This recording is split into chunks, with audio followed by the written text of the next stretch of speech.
Good morning. How is your Sunday going? I hope you're all good. Welcome to a brand new week.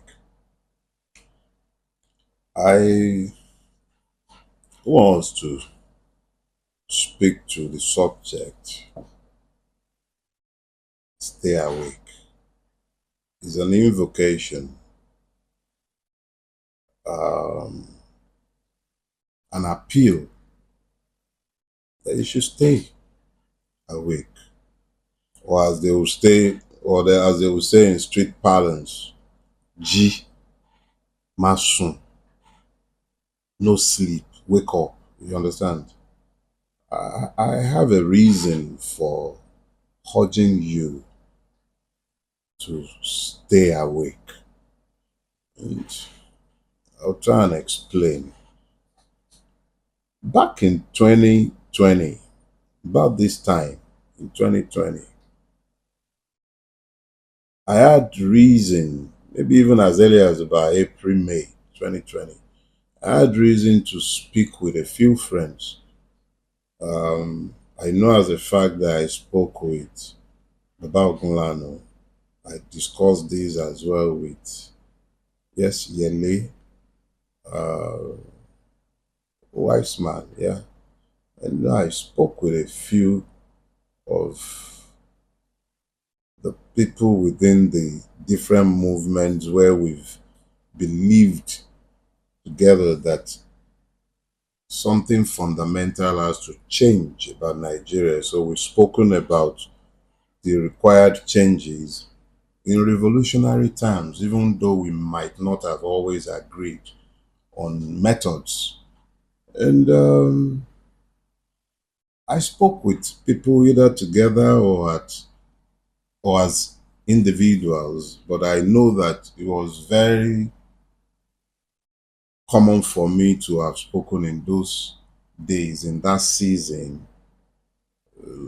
like the second and early third quarter of 2020, that we were sleeping through a revolution.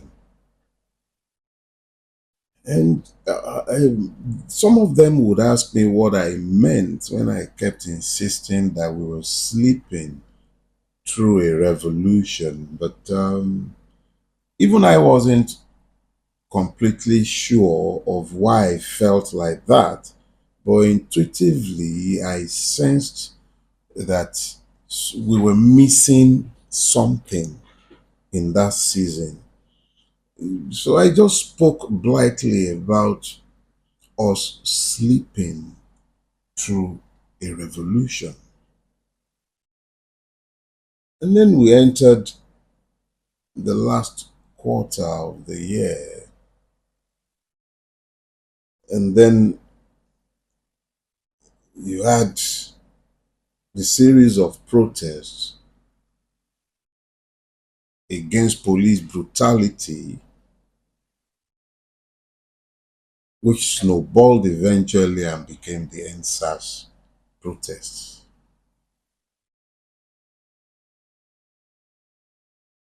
I've been to a few rodeos in my time, and those with whom I went through universities will attest to the fact that I'm probably one of the earliest to speak against protests. I've never been a believer in protests, not necessarily because I don't believe in change, but because I really don't believe that there's any point in protesting to a system that will not change. So instead of speaking to a protest, I've always believed that set out the revolutionary parameters of engagement with the system and know that these are the parameters behind which you are uniting the people so that they might demand a change. So that when the system might have been removed, this is what should be replacing it, and the people themselves should have clarity as to exactly what they are signing on for. This has always been my own belief. I don't believe that you can. What's the point of protesting to a deaf person who is equally completely blind and is uncaring about your feelings? You are protesting to somebody who is taking pleasure from your pains. So I've always believed that it's a waste of time, and the Nigerian state has taught me this since my earliest years. I was in Aberdeen Primary School during the Ali Must Go riot. I inhaled the tear gas. I had to go through Olorogun Creek to go back to my house at Olorogun, at Second Gate. So exactly what is anybody going to tell me about the Nigerian state when it had already been introduced to me so early in my life? There is a big, the other day I posted a video that I saw online of some young man who was being slapped, happy slapped by a soldier, whether that was a cadet soldier or a commissioned soldier, I don't know. But the important thing is that this person was in army uniform and he was slapping this hapless minor silly. And I said, believe it or not, when I was in Oscars as a 16-year-old boy in Oscars in Ife, 16-year-old boy, I was similarly slapped by a police officer. It's nothing new. That's the Nigerian state in its naked form. It doesn't pretend to be anything but that. And you, even though you might delude yourself, that is what it is. In my youth, Abiola's children were slapped by Air Force officers, despite all of his monies and influence. That is because Nigeria is found on impunity. So it's completely normal to me. So when they started the protest, thought nothing of it, then it became quite intriguing because whilst they started with NSAS, it soon snowballed, end impunity. I said, aha, these kids are beginning to get it.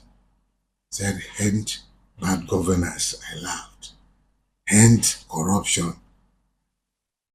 What became as a single issue protest became a revolution in disguise.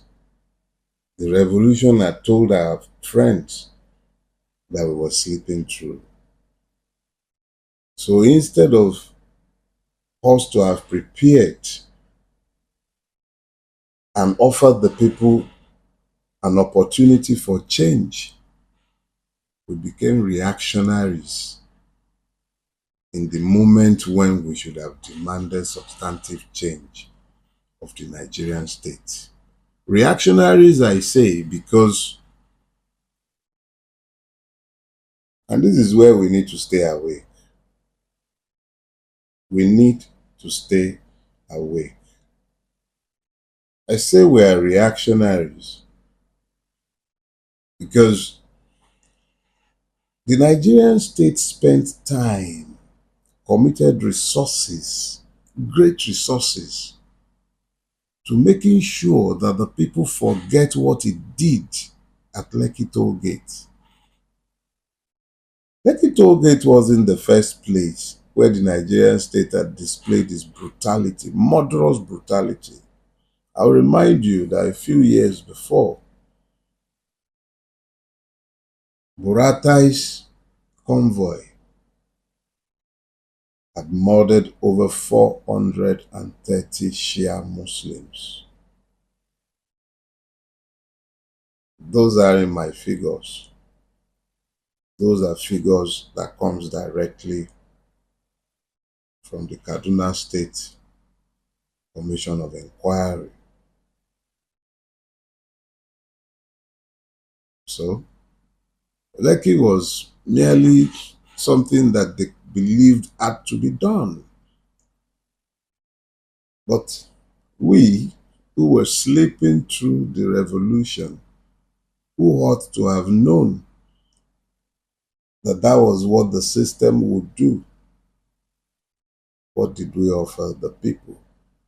Even when the state turned around and started denying and playing all sorts of propaganda games, hounded DJ Switch out of the country, I salute the courage of the victims who came out. Tabira Ayuko, who coordinated the victims, Baba Ogunlano for his tirelessness, Ayo Atemilui, the Revolution Now crew, and a host of others. the truth came out. Every member, hear this, every member of the Lagos panel were appointees of Jide Sanwo-Olu.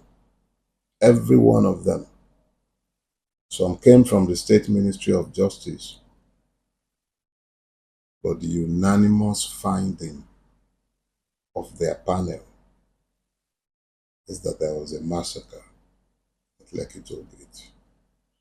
I don't need them to tell me that. I know that already because I had to deal with survivors. Both those who were injured, scarred for life, amputees, and those who have been psychologically affected because they witnessed and survived this. But the victims themselves, and I speak to the society, they slept through it because we also allowed them to sleep through it.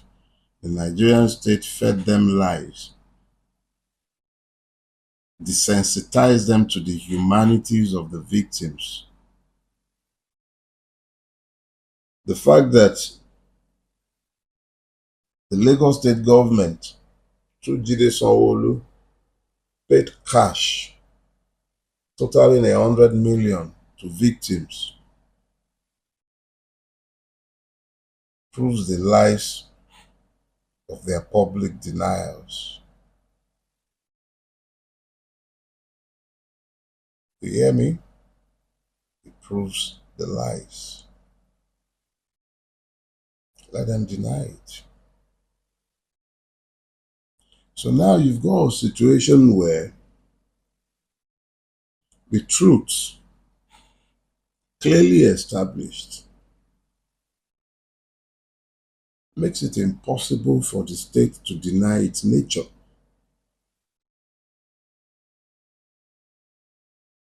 We saw all of this. We saw the disconnect between the victims and their would-be liberators. Yorùbá ní wọ́n ń torí àjájà. Àjá sọ pé àwọn wo ló ń jà lẹ́ǹkùlé òun. Those on whose behalf we strive. They're so disconnected from the battle for their liberation that they even insult, assault, and sometimes fight in the armies of the oppressor to kill their would-be liberators. We saw all of this. But since we didn't have arms, and we have been decidedly pacifists, deliberately so, we had to act in some way. And that way was what informed the decision to keep the people awake. How? We kept you connected to your PVC. Different people at different levels, different organizations for different reasons in a season came after you and begged you to connect yourself to your PVC. Those of us who knew what happened at Lekki toll gate and in many places, just as an example, because it's just one more example of what the Nigerian state is capable of. Those of us who are familiar with this will realize that in the absence of a resolve to bear arms, we have to weaponize our PVC. The system claims that it is a democracy. The first duty of a democracy is the sanctity of the vote. So we sought to reconnect you to your PVC. And because of that, we started begging you to go and register to vote. we believed that if we cannot get this peacefully on the street, we should be able to get it peacefully at the polls, because it was clear, and it remains clear, that the way and current trajectory of the Nigerian state is not sustainable. Something has to give if Nigeria is to be saved. We cannot continue the way we are, the way we already were in that season. This was clear to all of us. And it was on this basis that we sought to connect you to your PVC. Of course, the illusion of a free and fair electoral process predicated on IREV, polling level results uploaded real time. Some of us who lived through the option A4 of June 12, 1993, we thought we were going to see it in digital form, you know. The Nigerians were finally going to be able to express their rights as citizens. Because for me, that is the foundation, your franchise, your vote. That is the foundation of your citizenship. Without your franchise, you're not a citizen.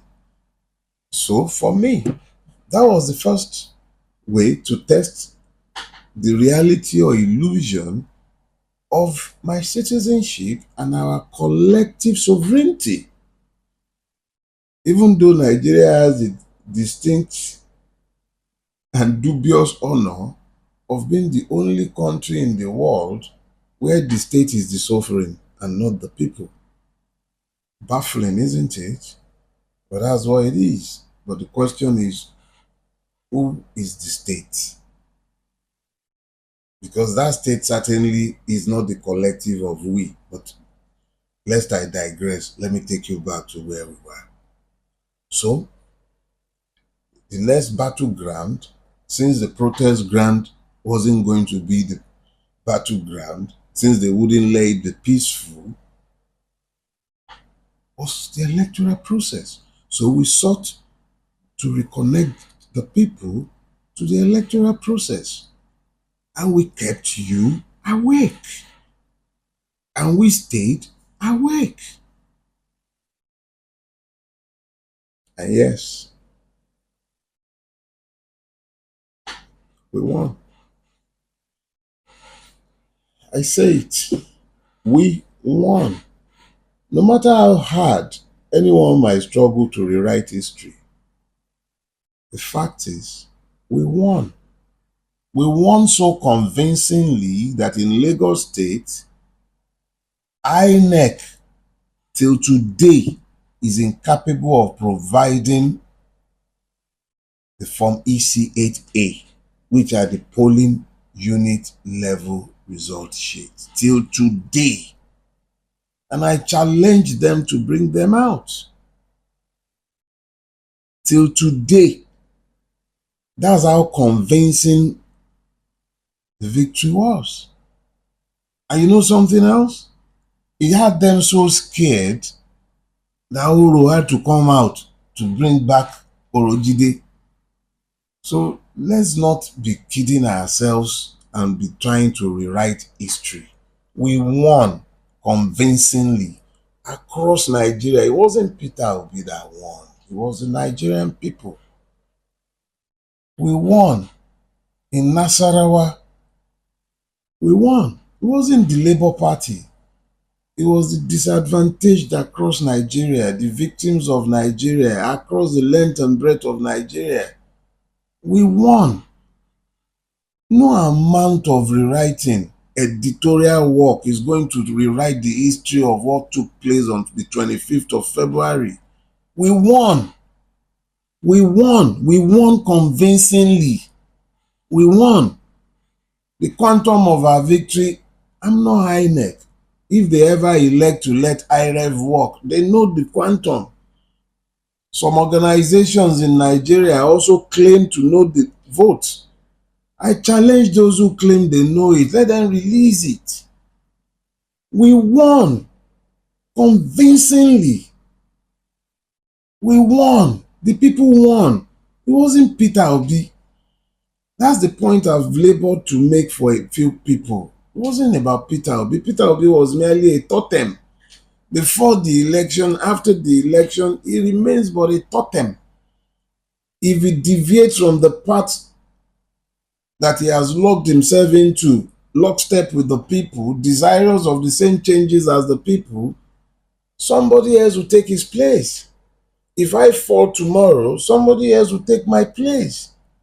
Nobody is sacrosanct. It is the ideas and ideals of change, which leads me to something else I've been meaning to say for a bit. We're already in a repressive regime. If anybody ever come for me, let nobody ever start any argument about free this, free that. Don't free me. I'll take my chances with the same court system. Don't even focus on me. Focus on the issues that we have discussed. It's about issues. It's not about persons. It's about the issues. Things need to change. We can't be traveling in this direction. Our children, are they going to remain refugees in foreign land? Are they? Do you want that for them? We won. Nobody is going to rewrite this history. This is the part where I'm saying, wake up. Jima soon. Don't let anybody tell you anything different. Wake up. Stay your mind up. You understand? Keep it awake. Stay awake. Don't let anybody tell you anything different. We won. And anybody who says that we didn't, any shred of evidence that they have, let them bring it out. We won. We won. Even those who stole the victory, they know. And anyone who continues to say that we are graduate, we didn't win, let them bring out what they have. Let them bring it out. At least if they brought out something, we would have something to argue with. Even INEC has not been able to bring out a result of until date. Till date, nothing from INEC. Nothing. I repeat it, nothing. Go to the site. So if anybody has this and says that what we are claiming is wrong, let them bring it out. We won. We won. Now, I have been heard often making clear my total lack of confidence in the Nigerian judiciary is experiential, and this is also evidence-based. And if you don't believe me, remember the words of the retired Justice of the Supreme Court, an eminently qualified person. I can't remember his name readily now, but he spoke eloquently as to the state of the Nigerian judiciary. So this is not about what Dele thinks, it's about what has become an established fact. I knew all of these when I was urging that instead of taking to the streets, we should take to the court. I was one of those who came out openly to advocate that we took the judicial course, and I had my reason. It was critical that the judiciary be allowed to introduce itself properly to the Nigerian people. It was critical that these questions of facts and of law should be placed before the judiciary in the public space and then let it go ahead and find as it cares and adequately introduce itself to the Nigerian people. That was my belief long before the election, long before there was a Peter Obi. It was already my own conviction that when the time should come, whoever it was that the people would queue behind, that the Nigerian state would kick against, we must use the judicial system. Go and read The Imperatives of the Nigerian Revolution. That book is at least 3 years old now. That's long before there was a Peter Obi. Long before there was a Peter Obi. So it was always important that the Nigerian judiciary be brought to the market space and allowed to introduce itself for exactly what it is. And it did. It did.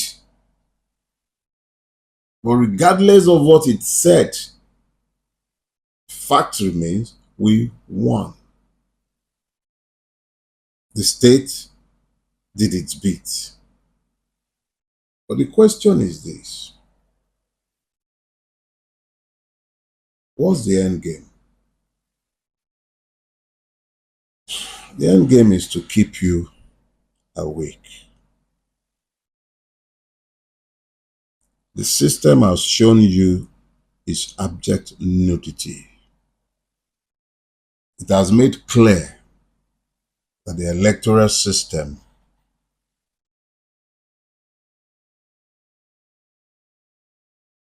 is completely useless and unfit for purpose as it stands.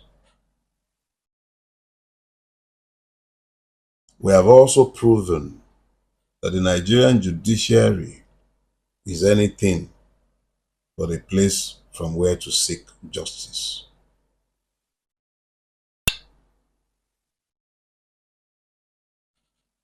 This is just so that by the time the next cycle comes round, you all stay awake in the understanding that what we seek and what we should all focus on are not persons, but substantive change to the way we do things, to the way we are, to the way we're currently living, to the choices we've made as a society. Amongst all these things that are very urgent in the Nigerian state,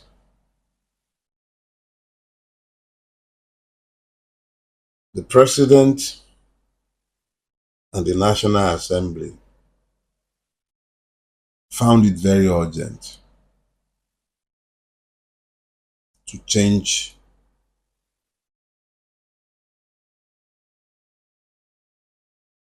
the national anthem. That was such a legislative priority that it ran through in record time. And of course, I would imagine that they were also singing "On Your Mandate, We Shall Stand," whether in their private chambers or in council.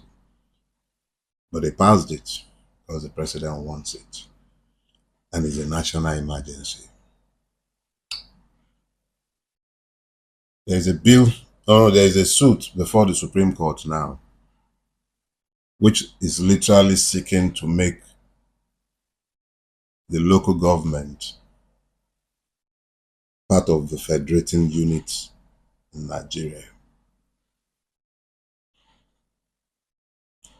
I will not put anything past the Nigerian courts. If that is the wish of His Imperial Majesty, it is not impossible that that is what the Supreme Court will declare.